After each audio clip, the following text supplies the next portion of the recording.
Aliens died in New Mexico? Three unidentified flying object research organizations MUFON, KUFOS and FUFOR have announced a call to participate in an international initiative, calling on the governments of the world's leading countries, first of all the United States, to open secret documents about aliens, so that humanity can finally know that we are not alone in the universe. Broken flying saucer. The document was published in the press under the name Roswell Declaration, because it was in the small place of Roswell that a cosmic disaster occurred nearly half a century ago. At that time, in the desert of the American Southwest, there was a collision that could have significantly affected the fate of humanity. This was announced by the military, but then they denied it themselves. In early July 1947, a farmer named Mac Brazel, living in New Mexico, went out in the early morning to check on his sheep after a night storm. He discovered some unusual debris. They must have been hundreds of meters long, and they had made regular grooves in the ground and were lying around in large numbers.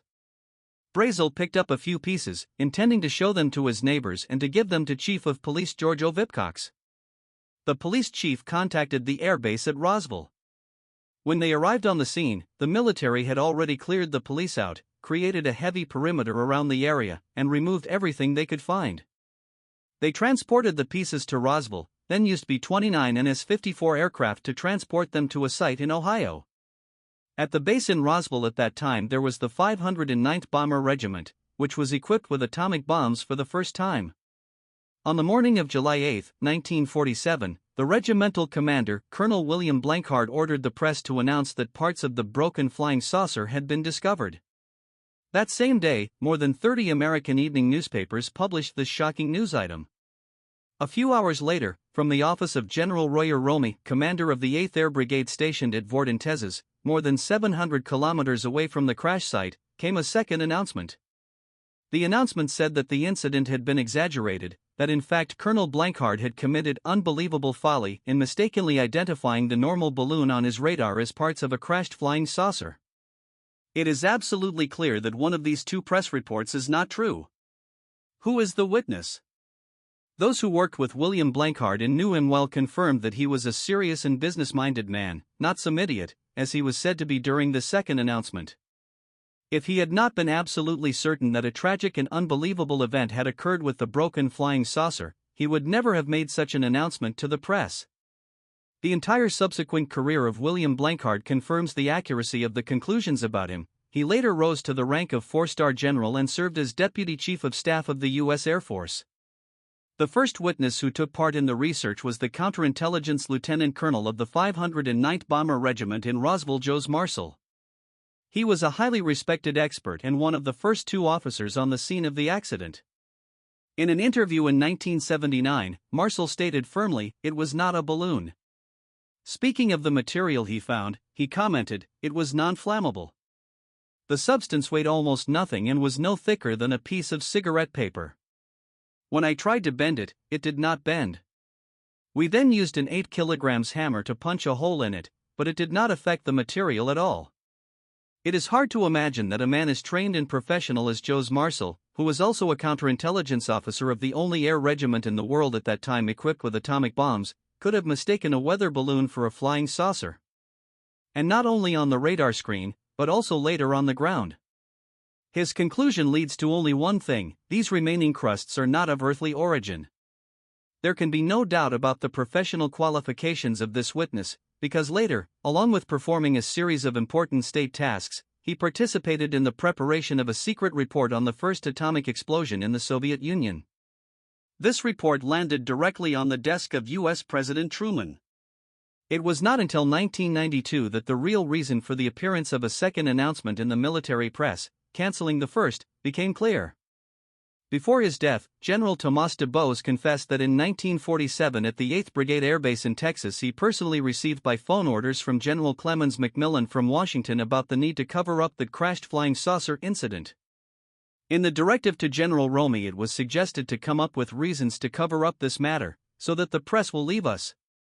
In 1990, General Arthur E. Exon, who was only a lieutenant in 1947 and participated in the testing of the material from the flying saucer fragments at the Ohio State Laboratory, also spoke out.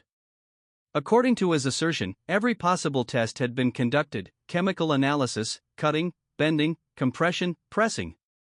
All those who participated in these tests unanimously came to the conclusion that this material came to Earth from space. Strange corpse. Glenn Dennis is a mortuary worker who still lives in the suburbs of Roswell. A respected businessman and social worker, he has his own opinions and is not inclined to make things up. As a young man, Glenn worked in a mortuary and processed corpses. The facility had a contract with the U.S. Air Force to help with the processing of corpses. Even before he learned about the secrets of the broken flying saucer, an officer from the Air Force unit specializing in burial issues called him and asked, "What is the best way to preserve corpses that have been in atmospheric conditions for several days outside?" That afternoon Glenn went to the unit's medical clinic for some reason. By the side door on the opposite side of the building he saw two military personnel from the laboratory. They were carrying some strange objects, on their surfaces were strange symbols. As soon as he entered the military hospital, he met a familiar nurse. He intended to talk to her for a while, but at that moment he was discovered by the military police and was chased out of the building. The next day Glenn met the nurse in town. She told Glenn what had happened in the military hospital. Normally a calm and collected religious person, she was almost in a state of shock at that moment.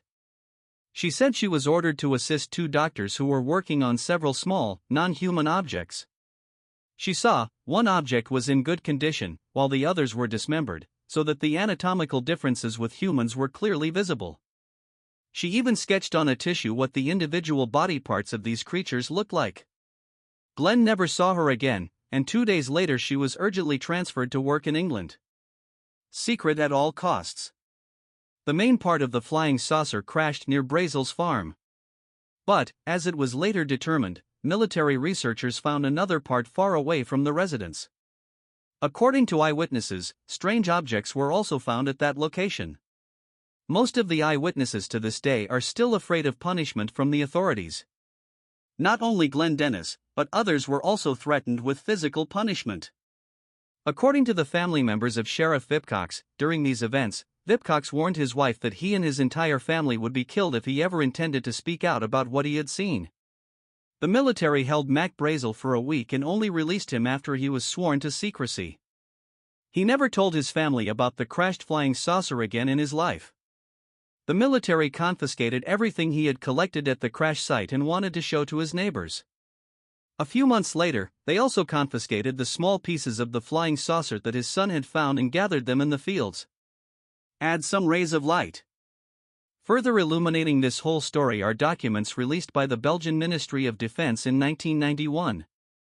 They are radar evidence from two Belgian Air Force F-16 fighter jets, ordered to track the unidentified flying object. Added to this are the data of 4 ground-based military radars tracking alien spacecraft, as well as numerous statements from citizens and police.